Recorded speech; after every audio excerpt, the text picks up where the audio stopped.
अखंडमंडलाकार व्याप्त येन चराचरम तत्पदं दर्शितं तस्मै श्री गुरुवे नमः. तस्मै श्री गुरुवे नमः. असेच एक गुरु जे ध्येयवेडे, प्रामाणिक आणि कर्तव्यनिष्ठ म्हणजे कैलास सर यांचा जीवन प्रवास. आनंदराव आणि इंदुबाई यांच्या घरी 1967 साली एक पुत्ररत्न अवतरले. नाव ठेवले कैलास. कैलास देखणा, हुशार, पण खूपच बंडखोर. घरची परिस्थिती हालाकीची. 5वी नंतर कैलासची शाळा सुटली. आई इंदुबाईला त्याची खूप खंत. घराजवळ शाळा. रोज कैलास शाळेच्या वर्गखंडाच्या खिडकीबाहेर उभा राहून बघायचा की गुरुजी काय शिकवतात. आईला ते बघवेना. मोठा भाऊ शरदला सांगून पुढे याला शाळा शिकवू असा निर्णय आईने घेतला. मोठ्या भावाने आपल्या इच्छांचा त्याग करून कैलासला शिकवण्याचा ध्यास घेतला. कैलास सरांना गुरुही तसेच मिळाले. स्वर्गीय रमाकांत कुलकर्णी आणि श्रीमान लखा चौधरी गुरुजी. आणि शिक्षणाची सुरुवात झाली.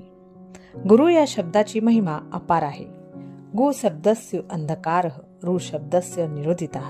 या ओळींना सार्थक करतानाचा प्रसंग म्हणजे कैलासरांची 10वी पूर्ण झाली आणि लखा चौधरी मास्तरने मास्तरातला मा बनून हट्टाने जबरदस्ती कैलासला PTC करवली. आणि ज्यावेळी 1988 साली कैलास सरांनी आपल्या शिक्षक म्हणून कार्यकाळाची सुरुवात केली तेव्हा त्यांना कळले गुरुचे महत्त्व. 1988 साली नोकरीचा कार्यकाळ सुरू झाला. कन्या विद्यालय, पत्र्याची शाळा, मुलींची शाळा. त्या काळात मुलींच्या शिक्षणाला एवढे महत्त्व नव्हते. बालविवाह प्रथा होती. सरांनी कन्या शिक्षणासाठी अतोनात प्रयत्न सुरू केले. प्रवृत्तीमय शिक्षण. NAP 2020 तर आत्ता आली, परंतु सरांनी तर NAP 2020 चे शिक्षण विद्यार्थ्यांना 1993-94 पासूनच द्यायला सुरुवात केली आणि घडले त्यांचे विद्यार्थी. मित्रांच्या बाबतीत म्हटलं तर सरांची भूमिका ही श्रीकृष्णाची. आपला पार्थ म्हणजे आपला मित्र.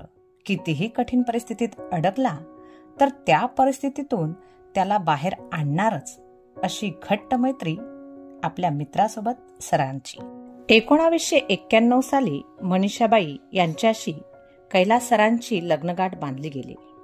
श्रीमंत घरची मुलगी, पण कधीही माहेरचा मोठेपणा बाईंनी सासरी गाजवला नाही.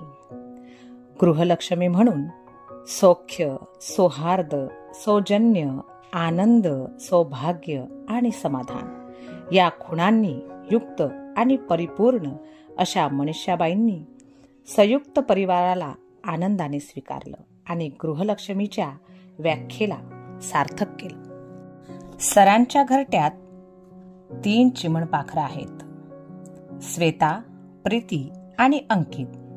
आज तिघही भावंड आरोग्य सेवेत प्रशिक्षण घेऊन बाबांचं नाव मोठं करीत आहेत. सरांचा परिवार हा 3 भावंडांचा आणि 1 बहीण. परिवारात आदर, संस्कार आणि एकता आजही कायम आहे. एका श्लोकात म्हटले आहे, मन्यस्य अधिकम शक्यम मया दृष्टीमिती प्रभो. नात्यांमधील एवढा समतोल आजही या परिवारात कायम आहे.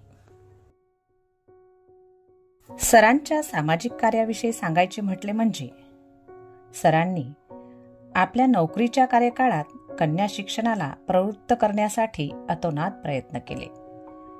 स्वाध्याय परिवारात राहून युवा संघटनेत नेहमी सक्रिय राहिले आणि आपल्या स्वार्थ विचारांनी समाज बांधवांना प्रेरणा दिली.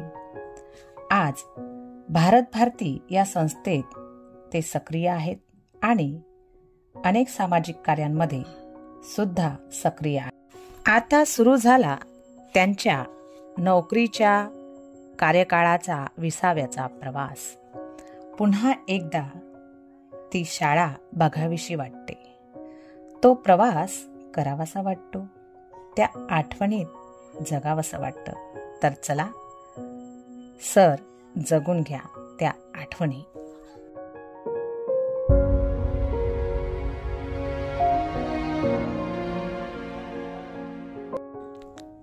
ताटा तुटीच्या वाटा झाल्या आता सुट्या.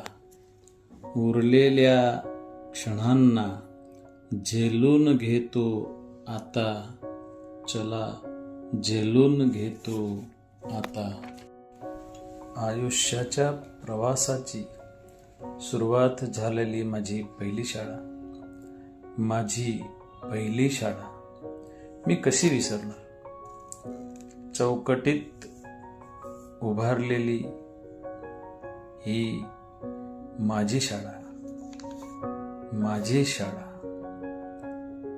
कर्मस्थानाच्या आठवणी आता 20व्याच्या क्षणामध्ये नेहमीच राहणार. त्याच भिंती, तीच लोभी, तेच वर्ग. बदलला फक्त काळ. राहिल्या स्मरणात फक्त आठवणी. तोच फळा, मुळाक्षरांचा सोहळा, सुविचारांची माळा. तीच खुर्ची, गुरु शिष्यांची आमची गट्टी.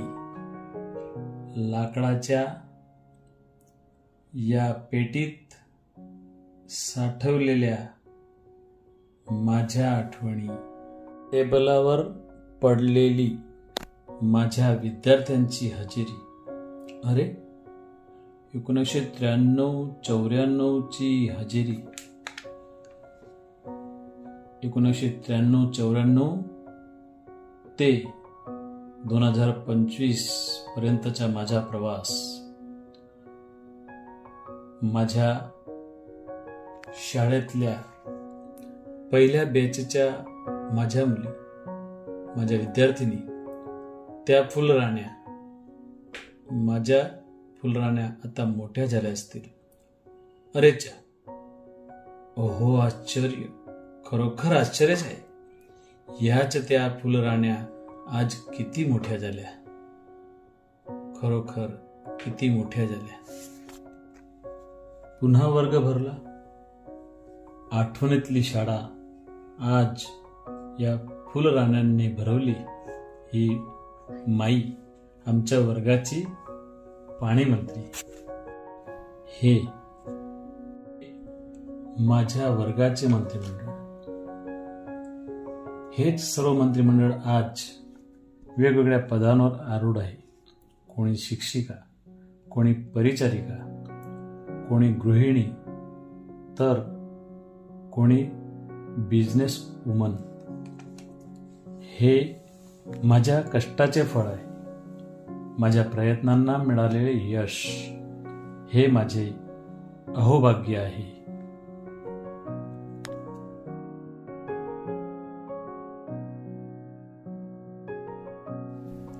चला विराम आता घेतो मी. गाठोडे आठवणींचे बांधतो मी. चला नव्या प्रवासाला जातो मी. प्रवासात या आठवणींना साठवून ठेवेन मी. जपून या क्षणांना हृदयात कोरून ठेवेन मी.